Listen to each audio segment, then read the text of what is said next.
কিছু নেকামল আছে, কিছু ভালো কাজ আছে, যে কাজগুলো ভালো কাজ এবং ইবাদত হিসাবে আমাদের সমাজের মানুষের কাছে খুব বেশি একটা পরিচিত না। আমরা ইবাদত এবং নেকামল হিসাবে যেগুলোকে চিনি বা জানি, আমাদের জানার বাইরে আরও অনেক নেকামল আছে, অনেক ভালো কাজ আছে, যে কাজগুলো আমরা চাইলেই করতে পারি, অথচ সেগুলো যে নেকামল, সেগুলো যে ভালো কাজ, সেগুলো যে ইবাদত হতে পারে, সেগুলোর কারণে যে আল্লাহর কাছে আমরা সওয়াব এবং বিনিময় পেতে পারি, সে সম্পর্কে ধারণা বা জানাশোনা আমাদের নাই। সেজন্য আমরা অল্প পরিশ্রমে অল্প সময়ে বিপুল পরিমাণে সওয়াব আহরণ করার সুযোগ থেকে বঞ্চিত থাকি। আবার এর বিপরীতে কিছু গুনাহ আছে, কিছু অপরাধ এবং পাপ আছে, যে অপরাধগুলোর অপরাধ হওয়ার কথা আমরা না জানার কারণে অবলীলায় সে অপরাধে আমরা লিপ্ত হয়ে যাচ্ছি এবং আমাদের আমল নামা ভারী হয়ে যাচ্ছে বদামলে, গুনাহে। আজ আমরা সেরকম একটি বিষয়ের সঙ্গে পরিচিত হব, যে বিষয়টি আমরা অহরহ অনেকেই করে থাকি, অথচ সেটি অপরাধ, সেটা আমরা অনেকে জানি না।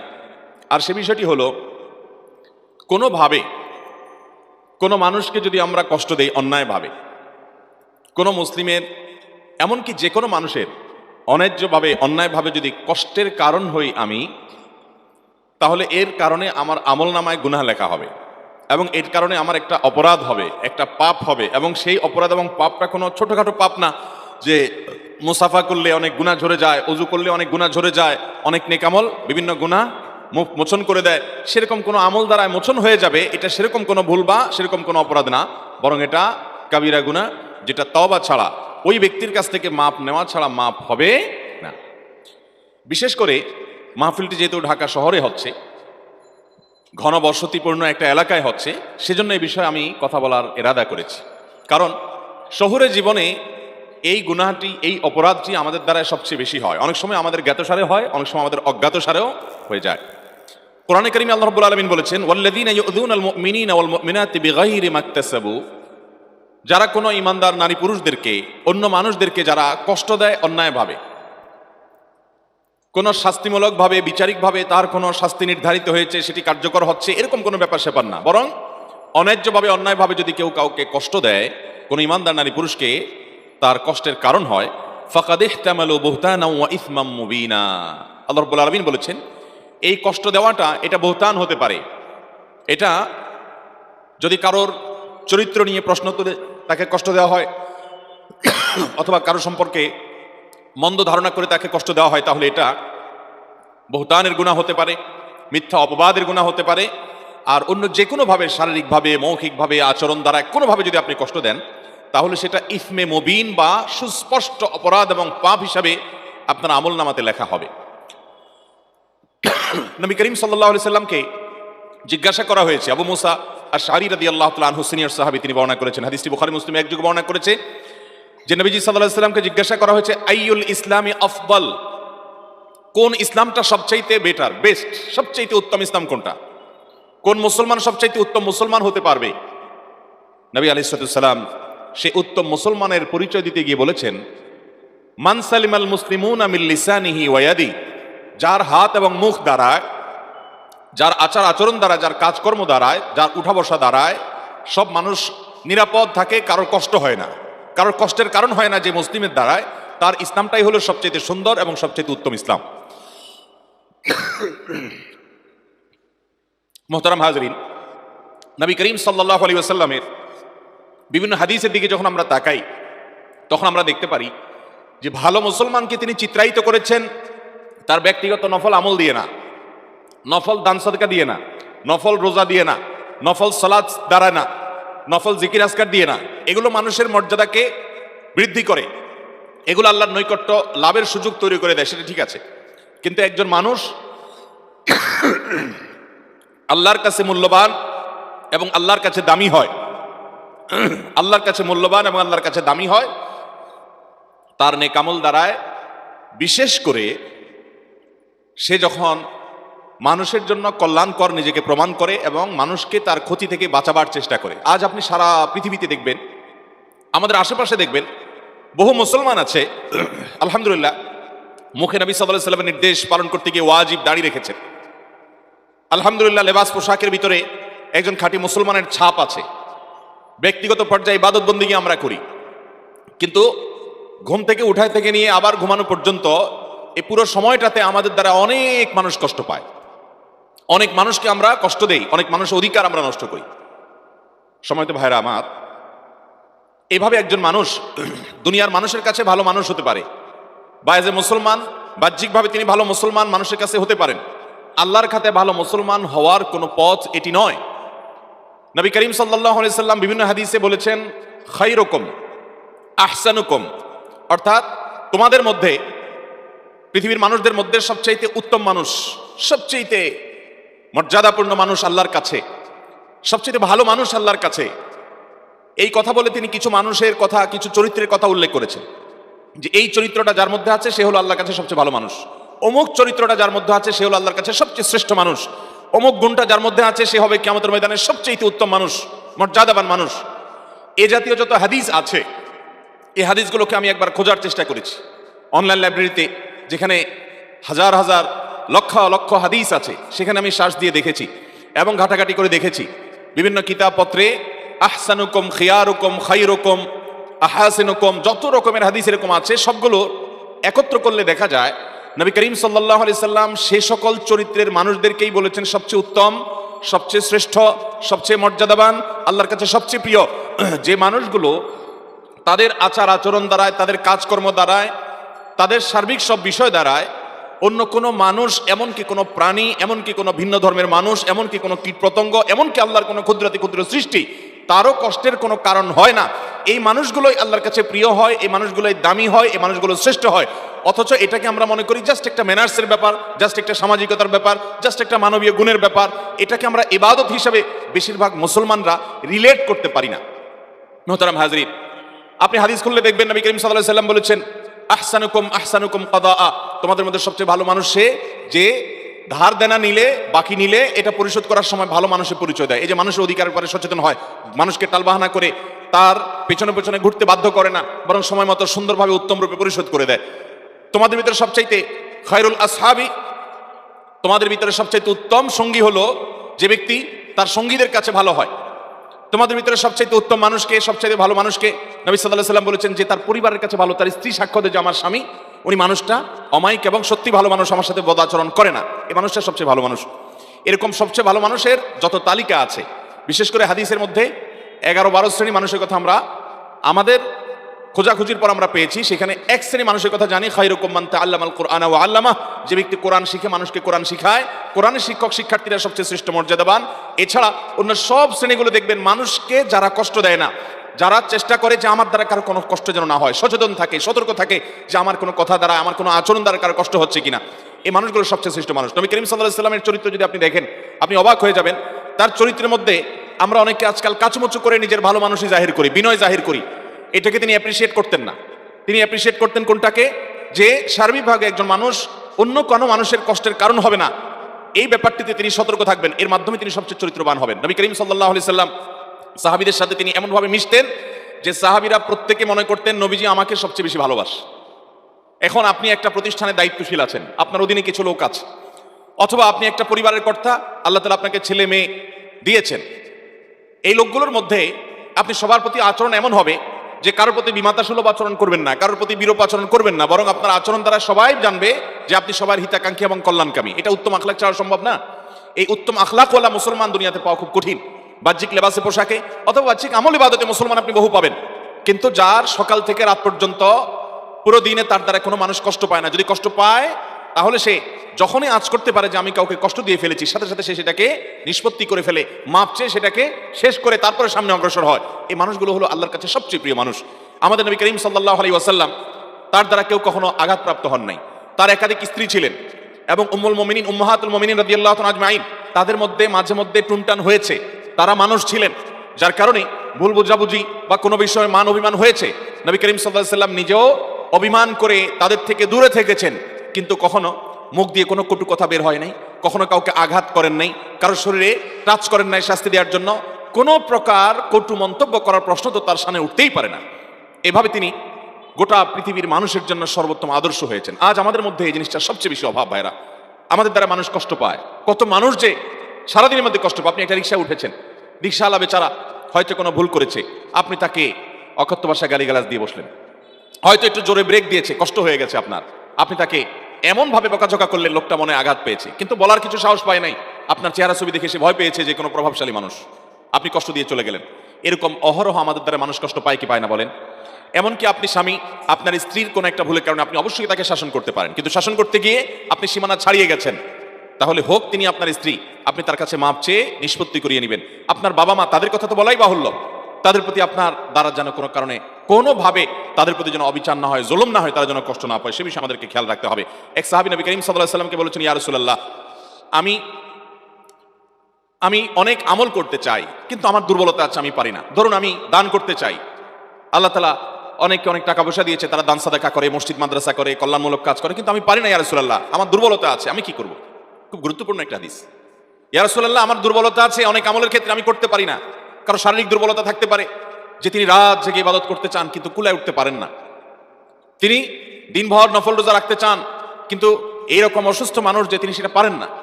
অনেক অনেক আমল করতে চান কিন্তু সাধ্য নাই। নবী আলাইহিস সালামের কাছে এক সাহাবী যখন এই কথা বললেন, ইয়া রাসূলুল্লাহ, আমার সাধ্যের ঘাটতি আছে, অভাব আছে, কিন্তু ইচ্ছার কোনো ঘাটতি নাই, আমি অনেক আমল করতে চাই ইয়া রাসূলুল্লাহ, কিন্তু পারি না।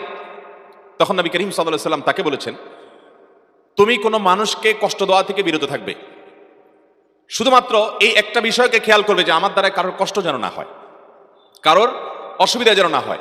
এই বিষয়টা যদি তুমি খেয়াল করো, তাহলে সেক্ষেত্রে এটা কোনো কাজ না, এটা হলো একটা অন্যায় থেকে নিজেকে দূরে রাখা, শুধুমাত্র সতর্ক থাকলে, চৌকান না থাকলে যে কারো ডিস্টার্ব হচ্ছে কিনা, অসুবিধা হচ্ছে কিনা, বাস এই মানসিকতা নিয়ে যদি তোমার দিন পার করতে পারো, রাত করতে পারো, সপ্তাহ মাস পার করতে পারো, জীবনটা পার করতে পারো, যে তুমি সবসময় সতর্ক সচেতন, চৌকান না, তুমি 4 চোখ 6 চোখ নিয়ে থাকো যে আমার দ্বারা কারোর যেন কষ্ট না হয়, এই কাজটা যদি তুমি করতে পারো, তাহলে সেক্ষেত্রে এই কাজটা তোমার আমল নামাকে সাদাকার সওয়াব দিয়ে পরিপূর্ণ করে দিবে।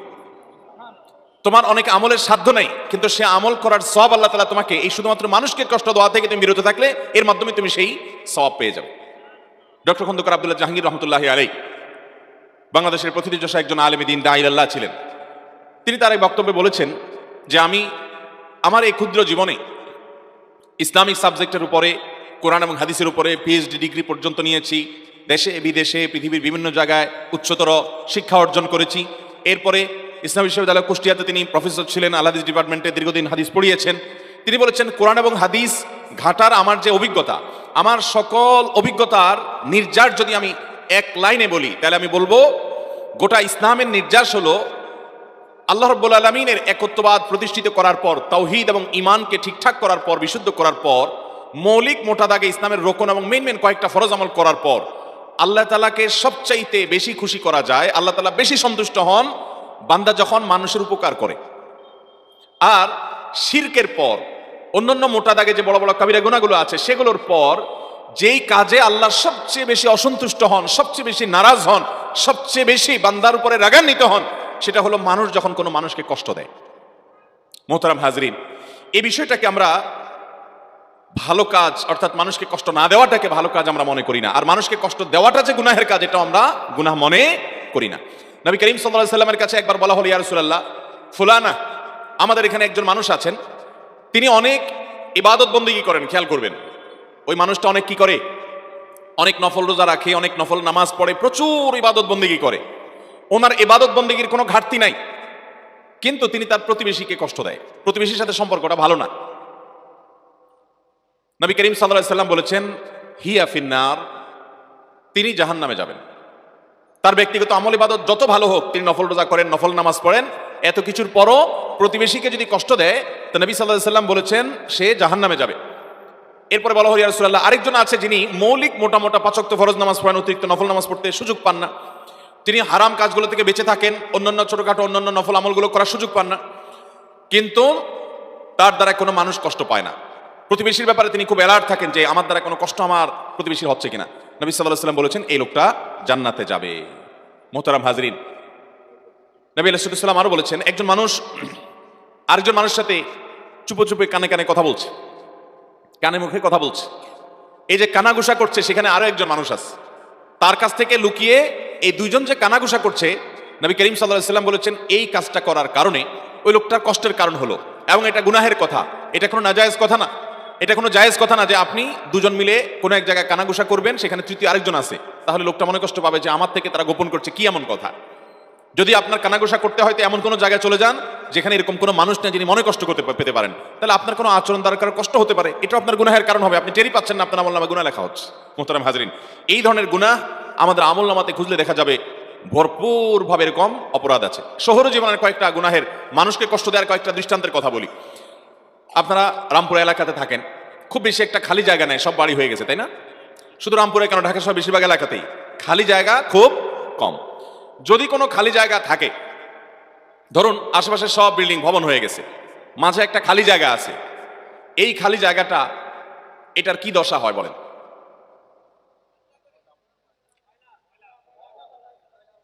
খেলাধুলা করার সুযোগ পান সেরকম খালি জায়গা কয়টা আছে? বেশিরভাগ জায়গাগুলো ময়লার বাগাড়ে পরিণত হয়, ঠিক কিনা বলেন? একজন মসজিদে যাচ্ছে ফজরের নামাজ পড়ার জন্য, ৫ ওয়াক্ত নামাজের মধ্যে সবচেয়ে গুরুত্বপূর্ণ নামাজ আসর এবং ফজরের নামাজ। মুনাফিকের খাতা থেকে নাম কেটে যায় ফজর এবং এশা যে পড়তে পারে, আর ফজর এবং এশা যার জন্য পড়া কষ্টকর, মুনাফিকের লক্ষণ তার ভিতরে আছে। তাহলে একটা মানুষ যখন ফজর নামাজ পড়তে যায় সে তো সমাজের এলিট শ্রেণীর মুসলমান, ক্রিম মুসলমান, সবচেয়ে আপার ক্লাসের মুসলমান। এই আপার ক্লাসের মুসলমানটা ফজর নামাজ পড়তে যাওয়ার সময় অনেক সময় দেখা যায় কোনো কোনো মানুষকে, আমি তো বহু দেখেছি ঢাকায়, যে আপনার ময়লার পলিথিনটা বাসা থেকে নিয়ে উনি ফজর নামাজ দিকে যাচ্ছেন, যাওয়ার সময় নিজের বিল্ডিং এর সামনে একটা খালি জায়গা আছে, উপর থেকে ছুঁড়ে ফেলে দিলেন খালি জায়গা দিয়া, উনি বিসমিল্লাহ বলে ছুটছেন হয়তো, আবার এরপর তিনি মসজিদে চলে গেলেন। এরকম মুসলমান আমাদের সমাজে খুব অল্প না অনেক বেশি? এই যে কাজটা করলাম, কাজটা কি হালাল হলো না হারাম হলো? হারাম। এরপরে আপনি চিপস খেয়ে বিস্কিট খেয়ে আপনি ঠোঙাটা আস্তে করে ছেড়ে দিলেন রাস্তায়, এই ঠোঙাটা বাতাসে নিয়ে ফেললো ড্রেনে, এই ড্রেনে পানি জমলো এবং জলাবদ্ধতা তৈরি হলো, সামান্য বৃষ্টিতেই সব তলিয়ে গেল। এমনিতেই নানা দিক থেকে অবকাঠামোগত দুর্বলতা তো আছেই, এর মধ্যে আবার আপনি মরার উপরে খড়ার ঘাড় মতো করে ঠোঙ্গা ফেলাইলেন। আপনার ঠোঙ্গা আপনার মতো এরকম আরো 100 জন ফেললো, 200 জন ফেললো, এগুলো যেতে যেতে ড্রেনে জ্যাম হয়ে এলো, পানি জমে গেল। এমনকি ওই পানি থেকে, সেখান থেকে আপনার এডিস মশা জন্ম নিয়ে সেই মশা কোনো মানুষকে কামড় দিয়ে ক্ষতিগ্রস্ত করে, অসুস্থ করে, এমনকি মৃত্যুর মুখেও পতিত করতে পারে। আপনি কিন্তু জানলেন না, ওই যে ফেলে দিয়ে চলে গেলেন।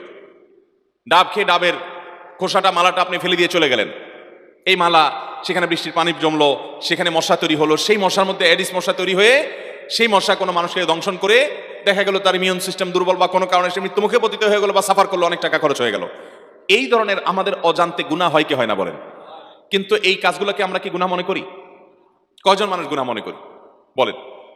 সম্মানিত ভাইরা আমার, শুধুমাত্র এগুলাই নয়, আমরা যখন কথা বলি, আমি গতকালকে কোন এক জায়গায় খুব ভালো একটা মসজিদে সালাত আদায় করেছিলাম, তো দেখি যে সেই মসজিদের একজন নিয়মিত মুসল্লি, মাশাআল্লাহ খুব লম্বা দাড়িও আছে, পাঞ্জাবি গায়ে আছে, মাথায় টুপিও আছে, বোঝা যাচ্ছে উনি প্র্যাকটিসিং মুসলমান। ওনার কোন একটা সমস্যা নিয়ে উনি ফোনে আলাপ করছেন, দুনিয়াবী সমস্যা, এমন জোরে জোরে আওয়াজ করছেন যে আশেপাশে মানুষের নামাজের কেরাত ভুলে যাওয়ার উপক্রম। এই ধরনের ঘটনাগুলো আমাদের সমাজে এত বেশি হয় যে আমরা এগুলো খেয়ালই করি না যে আমার দ্বারা একটা মানুষের কষ্ট হচ্ছে বা কষ্ট হতে পারে। আপনি ঢাকা শহরের সর্বত্র দেখবেন যে প্রায় সময় বিয়ে শাদী উপলক্ষে একটু বেশি দেখা যায়, অন্য সময় দেখা যায় যে হাই ভলিউমে গানের আওয়াজ শুনি আমরা, আছে না নেই? আমাদের তরুণরা হাই ভলিউমে গানের আওয়াজ শোনার অভ্যাস আছে না নেই? তরুণদেরকে যদি বলেন যে ভাই গান শুনতে চান শুনেন, আপনি আস্তে শুনেন, আপনি জোরে আওয়াজ দিয়ে শুনছেন কেন? তো যুবক কোলাপন অনেক সময় বলে, হুজুর এটা হাই ভলিউমে শুনলে এটা একটা আলাদা একটা ফিলিংস আছে, এটা তো আপনাদের বোঝার কথা না। কিন্তু ভাই, আপনার ফিলিংসের কথা না হয় আমি বুঝলাম, কিন্তু আপনার গানের আওয়াজ আর একটা মানুষের কষ্টের কারণ যদি হয়, তাহলে এর কারণে আপনার শুধু গান শোনার গুনাই হবে না, এর কারণে মানুষকে কষ্ট দেওয়ার গুনাহ হবে, যেটা গান শোনার গুনার চাইতে কয়েক গুণ ভয়াবহ। আপনি গান শুনছেন একা একা, সেটার কারণে আপনার আমল নামাতে যেই গুনাহ লেখা হবে, যে অপরাধ লেখা হবে, সেই অপরাধটা আল্লাহ চাইলে মাফ করে দিতে পারেন, আল্লাহর হক এটা। এটা জটিল, খুব জটিল ইস্যু না। যদি আপনি তবাই নাসুহা খাটি অন্তরে তবা করেন, আর কখনো করবেন না, ফিরে আসেন, আল্লাহ মাফ করবেন, এ আশা করা যায়। কিন্তু আপনি হাই ভলিউমে শোনার কারণে যে মানুষগুলোর বিরক্তির কারণ হলো, কষ্টের কারণ হলো, কথা বলতে পারলো না, তাহলে এই মানুষগুলোকে কষ্ট দেওয়ার কারণে আপনার আমল নামাতে যে গুনাহ লেখা হবে, শতবার গান শোনার কারণে অত ভয়াবহ গুনাহ আপনার আমল নামা লেখা হবে না। শুধুমাত্র সেটা, ইসলাম যে কত সুন্দর। আমাদের প্রিয় নবী সাল্লাল্লাহু আলাইহি সাল্লাম মসজিদে নববীতে ইতিকাফরত অবস্থায় এক সাহাবী একটু জোরে জোরে কোরআন তেলাওয়াত করছে, এতক্ষণ তো গানের কথা বললাম, জোরে জোরে কোরআন তেলাওয়াত করছে। এবং তার জোরে জোরে কোরআন তেলাওয়াতের কারণে স্বাভাবিকভাবে আশেপাশে অনেকের ধ্যানমগ্নতা ডিস্টার্ব হচ্ছে, কেউ জিকির আজকার, কেউ নামাজ পড়ছেন। নবী আকরাম সাল্লাল্লাহু আলাইহি ওয়াসাল্লাম তাকে বললেন, দেখো তুমি যাকে শোনাতে চাচ্ছ এই তিলাওয়াত, তিনি কোনো বধির নন, তিনি আলিমুম বিযাতিস সুদূর, তিনি সবকিছু শুনতে পান, মনের জল্পনাও যিনি জানেন, তাকে শোনাবার জন্য তুমি এত জোর করে পড়ার দরকার নাই। তার মানে আশেপাশে লোকদের কষ্ট হচ্ছে, নবী করিম সাল্লাল্লাহু আলাইহি ওয়াসাল্লাম তাকে উচ্চ স্বরে অর্থাৎ স্বাভাবিক স্বরের চাইতে অনেক বেশি জোরে, যাতে মানুষের ডিস্টার্ব হয় সেইভাবে কোরআন তেলাওয়াত করতে নিষেধ করেছেন। অথচ আমাদের এই সমাজে দেখবেন যে অনেকে মা বাবার মারা যাওয়ার পর বা কোনো এরকম আনুষ্ঠানিককে কেন্দ্র করে মাইক লাগিয়ে হাফেজ সাহেবদেরকে ভাড়া করে এনে কোরআন তেলাওয়াত করায়। আছে না নাই বলেন? এই কোরআন তেলাওয়াত করানোর কারণে সওয়াব তো হবেই না, বরং গুনাহ হবে।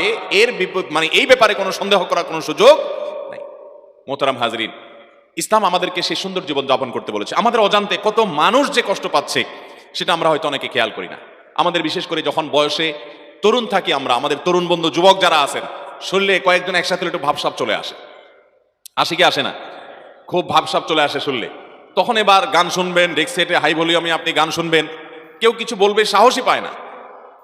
অনেক সময় দেখা যায় পাবলিক পরিবহনে, বাসে বা যে কোনো গাড়িতে কয়েকজন বন্ধু বান্ধব যুবক উঠছে, এমন ভাবে আড্ডা জমায়ে দেয় যে কয়েকজন পশু যদি একসাথে উঠে, ধরেন কয়েকটা কুকুর, কয়েকটা গরু, কয়েকটা ছাগল আপনি কোন একটা বাহনে একসাথে তুললেন, ওরাও একসাথে কয়েকজন হওয়ার পরে হইচই করে আশপাশে বসবাসের পরিবেশ অযোগ্য করে ফেলবে, এরকম করে না?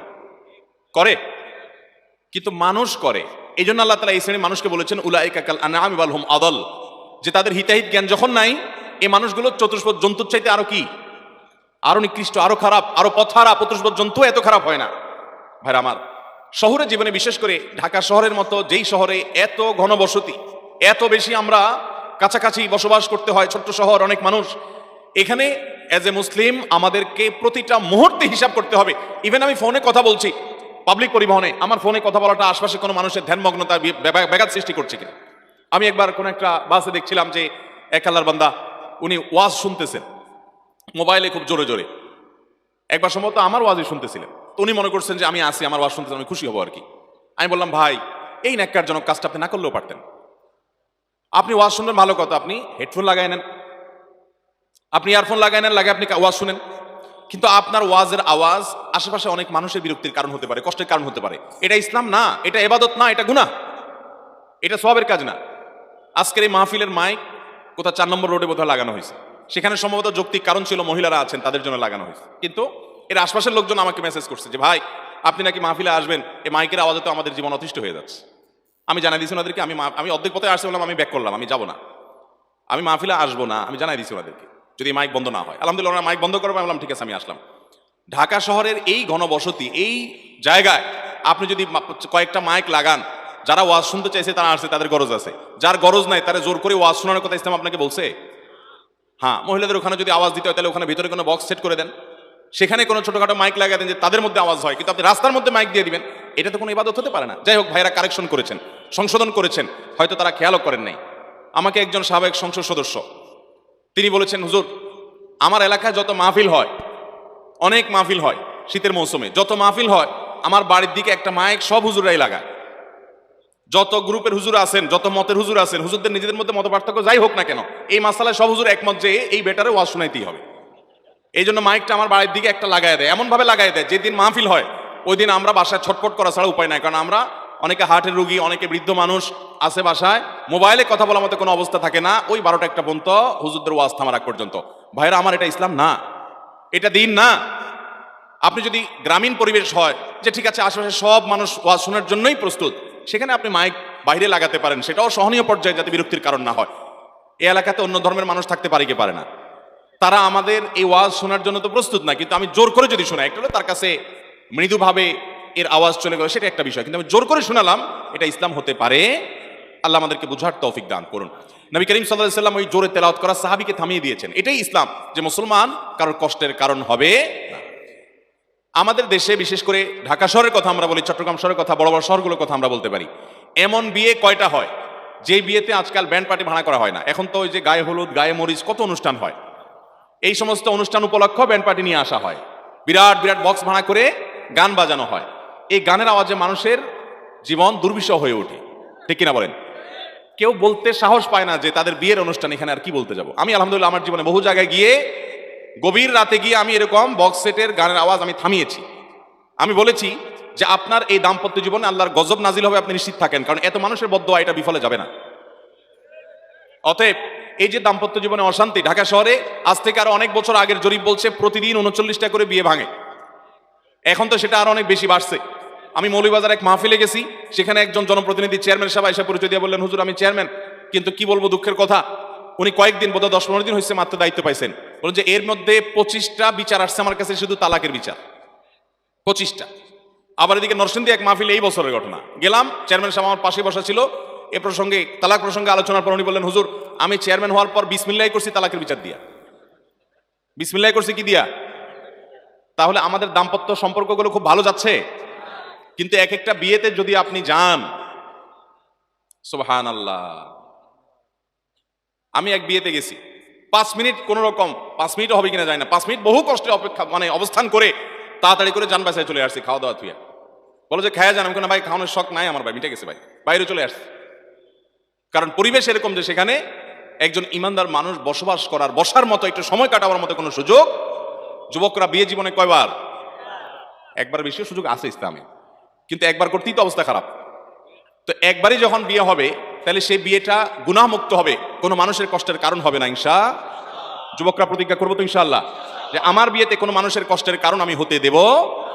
আপনার গান বাজনা করতে মনে চাচ্ছে, আপনি রুমের ভিতরে গান বাজনা করেন, আপনার গুনাহ হবে, আপনি অন্য মানুষকে কষ্ট দিলেন না। কিন্তু আপনি যদিও মুসলমান হিসাবে সেটাও করা উচিত না, কিন্তু আপনি যদি হাই ভলিউমে গানের আওয়াজ চালায় রাখেন, আপনি হয়তো অনেক ফুর্তিতে আছেন, আপনার পাশের ফ্ল্যাটে কেউ হয়তো খুব ডিপ্রেশনে আছে, কোনো পেরেশানিতে আছে, তার কাছে এখন গানের আওয়াজ শুনতে ভালো লাগছে না, কিন্তু আপনি তাকে বাধ্য করছেন। অথবা আরেকজন মুসলমান, তিনি আল্লাহর ভয়ে গান বাদ্যযন্ত্র তিনি শুনবেন না, আপনি তাকে শুনতে বাধ্য করছেন। এই রকম বিয়ে ঢাকা শহরে এখন প্রায় সব গানের আওয়াজে এলাকা। এখন তো শুধু বিয়ে না, আকিকা হয়, এমনকি আপনার ওই যে পোলাপানের জন্মদিবস, কয়দিন পর পরই এর জন্মদিবস, ওর জন্মদিবস, এরপরে শুরু হবে কয়দিন পরে নিজের বাসায় যে বিড়াল পালে, যে কুত্তা পালে, ওইগুলোর জন্মদিবসেও শুরু হয়ে যাবে এই সমস্ত ডেক্সের গানের আওয়াজ। ভালো করে শুনে রাখেন, ভদ্রতা শুধুমাত্র টাই, স্যুট, বুট, টুপি, জুব্বা এগুলোর মধ্যে ভদ্রতা না, ভদ্রতা আচরণ দ্বারা প্রমাণ হয়। যার আওয়াজ দ্বারা, আচরণ দ্বারা মানুষ কষ্ট পায়, তার চাইতে অসভ্য, তার চাইতে অভদ্র, তার চাইতে খারাপ মানুষ, তার চাইতে খারাপ মুসলমান আর হতে পারে? ভাইরা আমার, আপনি একটা ফ্ল্যাটে থাকেন, আপনার ফ্ল্যাটের সামনের ফ্ল্যাটের একই ফ্লোরে সামনের ফ্ল্যাটে বসবাস করেন কোনো ফ্যামিলি, কিন্তু আপনি ময়লা আবর্জনা বাসার মধ্যে রাখতে পারছেন না। ধরেন চিংড়ি মাছ কুটছে আপনার ওয়াইফ, বা এমন কোনো মাছ কুটছে যেটা গন্ধ অনেক বেশি, আগের দিন বিকালে মাছ আনছেন, সে মাছ কুটে ময়লার ইয়েতে ফেলছেন, ওইটা উন্মুক্ত হওয়ার কারণে বাসায় বসবাসের উপযোগী না, বা একদিন ময়লা আসে না, ময়লা নেয় নাই, বা আপনি ময়লা দিতে মিস করছেন, গন্ধ হয়ে গেছে। আমরা সাধারণত ধরে পলিথিনটা আইনা কমপক্ষে দরজার বাহিরে রাখি, ঠিক না ঠিক? এখন দরজার বাইরে যে আপনি রাখলেন, যতগুলো মানুষ এই সিঁড়ি দিয়ে যাবে, সবাই যেতে যেতে নাকে হাত দেওয়া লাগবে কি লাগবে না? আপনার সামনের ফ্ল্যাটের যে বেচারারা আছে, এরা দরজা খুলেই তো লা হাওলা ওয়ালা কুওয়াতা ইল্লা বিল্লাহ পড়া লাগবে, ঠিক না ঠিক বলেন? আরেকটা বিষয় আছে, এই যে কোরবান আসতেছে সামনে, কোরবানির ঈদের পরে সুবহানাল্লাহ, কেউ কোরবানি করলে বিশেষ করে শহরে বেশি হয়, গ্রামেও আছে, ওই জায়গার আশপাশ দিয়ে আর এক সপ্তাহ পর্যন্ত যাওয়ার কোনো অবস্থা থাকে না। আজিমপুর ইরাকি মাঠের কাছে আমার শ্বশুর বাড়ি, তো ঈদ উপলক্ষে যাওয়া লাগতো প্রায়, কিন্তু এই কোরবানির ঈদের সময় ওই ইরাকি মাঠের আশেপাশে, ইরানি মাঠ, ইরাকি মাঠ যেটাই বলি, এটার আশেপাশে যাওয়া টিকা, এটা যে কত কঠিন, এটা যে কত বড় শাস্তি। আমার মনে হয় যে কাউকে যদি ওই যে রিমান্ডে বা কোনো কারণে শাস্তি দিতে হয়, তো শাস্তি না দিয়ে ওই মাঠে নিয়ে বাঁধতে তুলি হবে কোরবানিদের পরে। যে গন্ধে আপনার বট খাইতে মনে চাইছে, মাশাআল্লাহ, বট খাওয়া হালাল, আপনার রুচিগুলো আপনি খান, কিন্তু আপনি একটা গর্ত খুঁড়ে ময়লাগুলো সেখানে ফেলে দিয়ে বটগুলো নিয়ে ধুয়ে আপনি বাসায় নিয়ে মোচে তাও দিতে দিতে খাচ্ছেন, অথচ ওইটার কারণে পরিবেশ নষ্ট হচ্ছে, মানুষ কষ্ট পাচ্ছে, দুর্গন্ধ হচ্ছে। আল্লাহর কসম, এটা কখনো ভালো মুসলমানের চরিত্র হতে। কিন্তু এই ধরনের কাজগুলো করার সময় আমাদের বিবেক বেশিরভাগ সময় কাজ করে না। ভাইরা আমার, এই জন্য আসলে আজকের মাহফিল থেকে আমরা শপথ নেই, আমাদের দ্বারা কোনো মানুষকে আমরা কষ্ট দেব না, যেন কষ্ট না হয় সে ব্যাপারে দায়িত্বশীল থাকবো, চেষ্টা করবো তো ইনশাআল্লাহ। অমুসলিমদের মধ্যে যখন এই সমস্ত গুণগুলো দেখি আমার খুব কষ্ট লাগে। পৃথিবীর বিভিন্ন দেশে আপনি যখন যাবেন, ইউরোপের অনেক দেশে আপনি যখন যাবেন, আমি টোকিওতে গিয়ে খেয়াল করেছি খুব ভালোভাবে, জাপানে বিভিন্ন শহরে যাওয়ার সুযোগ হয়েছে, কয়েকটা শহরে যাওয়ার সুযোগ হয়েছে, আমি খেয়াল করেছি যে তারা মুসলমান না, কিন্তু কথা যখন বলে, কয়েকজন মানুষ যখন থাকে, মোবাইলে কথা বলার সময় আমি অনেককে দেখেছি যে এরকম হাত দিয়া মুখে তারপরে কথা বলে, যাতে করে পাশের লোকের ডিস্টার্ব না হয়। আর আমাদের অবস্থা হলো যে বিমানে যখন আমাদের ঢাকার দিকে আসি বা ঢাকা থেকে কোনো বিমান যায়, তো 4-5 বন্ধু বান্ধব মিলা বিমানটাকে রীতিমতো গ্রামের চা দোকান বানায় ফেলায়। এমন বকবক, এমন কথা, আশপাশে মানুষের কি কষ্ট হচ্ছে, কারোর ঘুমের ক্ষতি হচ্ছে, কোনো দেখা দেখি। অনেক সময় দেখা যায় পোশাক আশাক দেখলে মনে হয় এরা শিক্ষিত, এরা কলেজ ইউনিভার্সিটিতে পড়ালেখা করেছে, শিক্ষিত মানুষ, কিন্তু 4-5 জন মিলে আড্ডা শুরু করছে, মানুষ যে আরো আছে আশেপাশে, এই হিতাহিত জ্ঞানটুকু পর্যন্ত নাই। আমরা এইভাবে দিন দিন ভয়ঙ্কর একটা জায়গায় চলে যাচ্ছি। আমাদের এই শহরটাকে যদি বসবাসযোগ্য করতে হয়, তাহলে মানুষকে কষ্ট দেওয়ার এই অপরাধ থেকে বাঁচার জন্য আমাদেরকে শপথ নিতে হবে। চেষ্টা করবো তো ইনশাআল্লাহ। ভাইরা আমার, জি, হুন্ডা খুব সাউন্ড করে। আপনি বলেন হুন্ডা সাউন্ড করে, ভাই আমি তো আরেকটা জানি যে কিছু কিছু হুন্ডার সাউন্ড দেখি অ্যাবনর্মাল সাউন্ড। অ্যাবনর্মাল সাউন্ড আছে না, কিছু কিছু কিছু গাড়ির মধ্যে সাউন্ড আছে অ্যাবনর্মাল সাউন্ড। পরে আমি জানার চেষ্টা করলাম ব্যাপার কি, গাড়িগুলো অন্য গাড়ি গেলে তো আওয়াজ না, এগুলো এরকম ভো করে কেন? পরে বললো যে ওই যে সাইলেন্সার পাইপ না কি বলে, বলে যে এটা কি ফাটায় রাখে না, এটা ইচ্ছাকৃত কিভাবে এটাতে কি সমস্যা করে, এটা করলে আওয়াজটা একটু বেশি হয়। ভাইরা আমার, আল্লাহর জমিনে কত সৃষ্টি যে আছে, কত মাখলুক যে আছে, এর একমাত্র সংখ্যা আল্লাহ তাআলাই। এটাও এক প্রকারের মাখলুক, দেখতে মানুষের মতোই মনে হয়, ঠিক কিনা বলেন? দেখতে মানুষের মতোই মনে হয়। আমি গত 2-3 সপ্তাহ আগে মুগদা একটা হসপিটালে আমার এক নিয়ারেস্ট আত্মীয়কে দেখে আমি আসছিলাম। আমার সেদিন যমুনা টেলিভিশন লাইভ আছে, লাইভে বসতে হবে আমাকে 3:30টার মধ্যে, এদিকে টাইম আছে খুব কম। আমি দেখি যে 10-12টা মোটরসাইকেল বাইর হয়েছে, বাইর হয়ে আমার গাড়ির সামনে যুবক পোলাপান, এক একটাতে 2-3 জন করে তারা যাচ্ছে, খুব বীরের বেশে শ্বশুরবাড়ি যাওয়ার মতো মুডে, খুব ধীরে সুস্থে ঠান্ডা মাথায় যাচ্ছে, পুরা রাস্তার এক মাথা থেকে মাথা দখল করে। পিছনে আমরা সব তাদের দাস, তারা দেশের মালিক, এরকম একটা ভাবসাব নিয়ে তারা চলতেছে। পিছন থেকে আমরা সব যাচ্ছি, কিসের তুই হরন, কেউ হরন বাজার সাহসও পাচ্ছে না। এই অবস্থা করে তারা যতদূর মনে চাইছে ততদূর গেছে। এরপরে তারা একটা ফ্লাইওভারে গিয়ে বাম দিকে মোড় নিয়ে চলে গেল, তারপরে আমরা যেতে পারছি, দয়া করে দাসদেরকে যাওয়ার সুযোগ দিচ্ছে মালিকরা, তখন আমরা যেতে পারলাম। ভাইরা আমার, এই যে তারুণ্য, এটা কিন্তু চিরকাল থাকবে না ভাই। একটা সময় তারুণ্যের এই উচ্ছলতা এটা কেটে যাবে, এটা টিকবে না, এটা সারা জীবন থাকবে না, কিন্তু আফসোসগুলো থেকে যাবে, আফসোসগুলো থেকে যাবে। নবী করিম সাল্লাল্লাহু আলাইহি ওয়াসাল্লামের একটা হাদিস, কত শত জায়গায় যে আমি বলেছি, কতবার যে আমি বলি, নবী করিম সাল্লাল্লাহু আলাইহি ওয়াসাল্লাম বলেছেন, আতাদরুনা মানিল মুফলিস, তোমরা কি জানো সবচেয়ে বড় ভিখারি কে? সাহাবীরা বলছেন, ইয়া রাসূলুল্লাহ, আল মুফলিসু ফিনা মান লা দিনার লাহু ওয়া লা দিরহাম, যার টাকা পয়সা না, এই তো অভাবী আমরা জানি।